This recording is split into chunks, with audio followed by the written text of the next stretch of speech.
the first airports identified. Well, thank you very much. Let's begin with the question whether it's too early. I think we're actually late in the game because the act was passed in February. We've had the Ekiti elections. We have Osun elections in less than 3 weeks, and then we have the general elections. Now, Dr. Abati, the act introduced new procedures for managing results collation or transmission.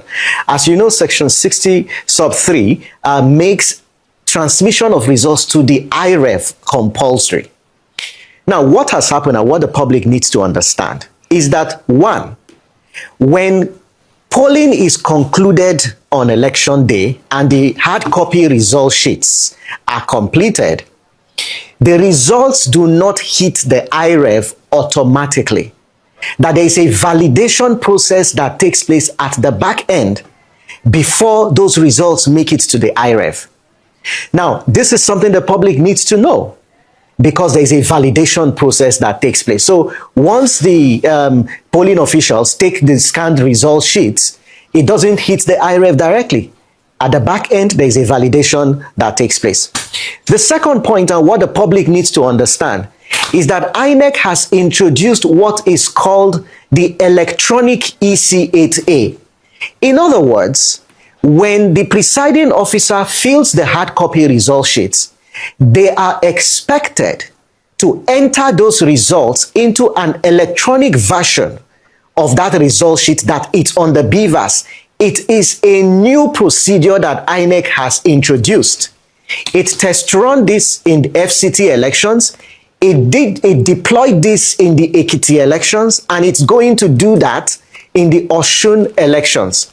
Now, that new innovation was introduced by virtue of paragraph 40 of the regulations and guidelines for the conduct of elections.